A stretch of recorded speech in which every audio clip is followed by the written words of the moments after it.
Ousmane William Mbaye est cinéaste africain. Il présente Mère Bi, un documentaire sur sa propre maman. Merci Monsieur Mbaye d'être avec nous. Et ce film, il est consacré donc à votre mère. Pourquoi avoir consacré un film entier à ce personnage étonnant du Sénégal ? Il n'est pas seulement consacré à ma mère. En fait, c'est le portrait de la première femme journaliste au Sénégal, qui en l'occurrence est Madame ma mère. Ouais. Et parce que c'était une femme indépendante, qu'il est restée d'ailleurs, hein, elle est toujours là. Elle est toujours là, comme on dit, on touche du bois. Elle est indépendante, comme vous dites, mais ce qui m'a le plus intéressé, c'est son parcours.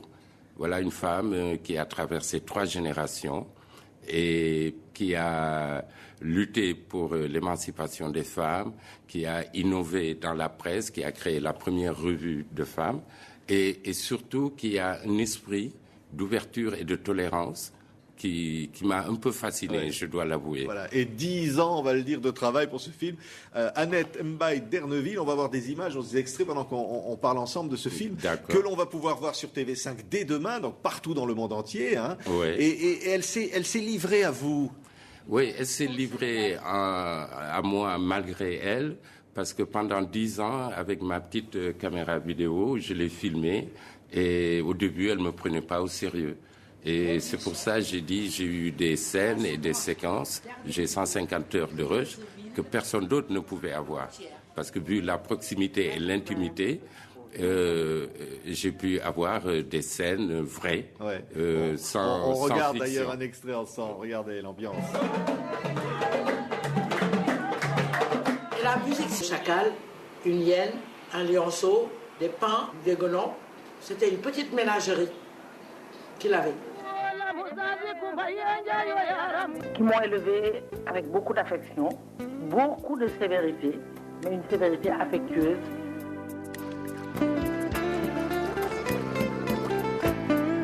Et quand je suis arrivée donc à 9 ans, je ne savais pas un mot de français. Donc mes tantes m'apprenaient à lire à la maison.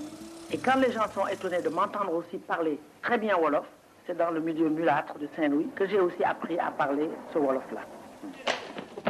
Voilà, c'est un peu un album de famille, hein. Et en même temps, c'est aussi l'histoire du Sénégal, c'est aussi l'histoire de cette Afrique qui lutte pour exister. Voilà, c'est l'histoire de cette Afrique qui a été debout, qui est encore debout, qui lutte. On parle des cinquantenaires des indépendances en Afrique.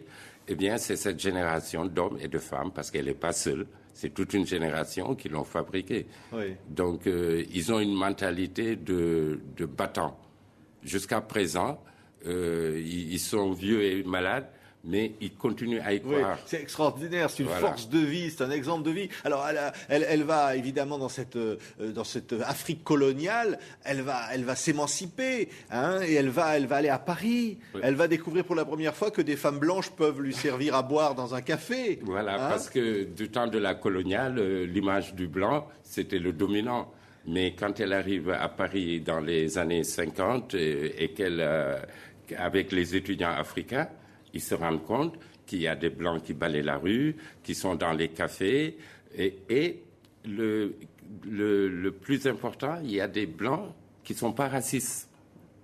Il y a une osmose. Oui, c'est-à-dire ceux qui n'ont pas connu le colonialisme, qui n'y ont pas participé, et là il y a une osmose qui se produit. Qui se produit, et il y a les intellectuels, le mouvement intellectuel des années 50 en France, il est aussi bien blanc qu'africain. Alors elle rencontre Senghor, c'est extraordinaire, elle fait un petit groupe finalement avec d'autres intellectuels africains, et elle dit on était un peu l'Afrique, hors de l'Afrique. Voilà, et il crée la Fédération des étudiants noirs en France. Et c'est cette fédération, ce sont ces Africains-là qui retournent en 57 pour créer les indépendances. Oui, parce que d'abord, elle va aussi danser, elle va aussi faire de la musique, parce qu'il y a les deux. Hein. Il y a les deux, oui, parce qu'il n'y avait pas de barrière entre l'intellectuel et la culture.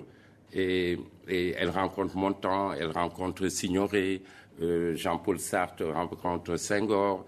Je veux dire, cette osmose. Et j'ai voulu montrer aujourd'hui, en 2010, comment les Africains vivaient en Europe dans les années 50. Parce que je pense qu'il y a un travail de mémoire à faire. C'est extraordinaire. On va revoir un petit peu des images d'ambiance de ce film.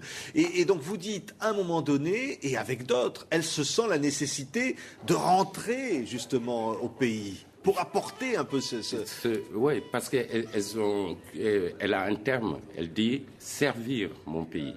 C'est-à-dire c'est une génération qui croit au développement de l'Afrique. Et au lieu de dire « on reste en Europe », non, au contraire, on va rentrer en Afrique, au Sénégal, pour développer le pays. Ouais. Et je veux dire, aujourd'hui, moi, j'ai envie que les jeunes Africains aient ce sentiment. C'est-à-dire l'envie de servir et aussi de se souvenir. Et de se souvenir, oui. Oui. Et alors, on voit là sur ces images, elle est récompensée parce que, évidemment, c'est une femme extraordinaire. Pour toute l'Afrique, c'est un exemple, hein. Oui, et je voudrais aussi en profiter pour dire que ce film, hein, je l'ai pas fait seul, on n'a pas été nombreux. Athalie Laurence, qui est la monteuse de ce film et qui est la coproductrice de ce film, a beaucoup apporté. Doudou Doucouré, le musicien, a beaucoup apporté. Mais beaucoup d'émotions parce que c'est elle aussi qui a le plus apporté. Regardez-la. Parce qu'elle est naturelle encore aujourd'hui. Alors, vous l'avez filmée d'une certaine façon, vous la suivez et vous la voyez vivre encore maintenant. Voilà, je la suivais, je l'agressais avec ma caméra. Et il y a des moments où elle oubliait aussi la caméra. Donc, et à un moment donné, quand j'ai voulu lui mettre des micro-cravates, ça l'énervait. Elle me renvoyait promener. Elle est toujours rebelle. Hein? Elle est toujours rebelle et toujours active. Là, cette semaine, elle s'occupe du musée de la femme. Elle va faire une exposition sur femmes et esclavage. Elle a créé les rencontres du cinéma. Enfin, elle n'arrête pas. Et c'est finalement ça la belle image de l'Afrique que vous avez envie. Alors, TV5 va diffuser votre film à partir de demain. Donc, il s'appelle Merbi, la mer. Il a obtenu de grands prix internationaux, encore en Guadeloupe, le prix du meilleur documentaire. Et puis dans d'autres rencontres internationales du cinéma. Ça vous dit que voilà, c'est ça l'Afrique? Exactement. Pour moi, c'est l'exemple qu'il faut donner de l'Afrique, quoi. Ouais, je ne sais pas si... C'est les femmes aussi. Oui, c'est les femmes, parce que l'image de la femme africaine qu'on montre en Occident n'est pas conforme à la réalité. L'Afrique, ce n'est pas seulement les colloques de présidents. L'Afrique, c'est les hommes et les femmes d'Afrique. Merci d'avoir été notre invité, Ousmane William Baye, pour ce film Merbi, la mer, que vous allez pouvoir découvrir donc sur toutes les antennes de TV5 Monde à partir de demain. C'est un événement. Merci d'avoir été avec nous. Yes, merci beaucoup.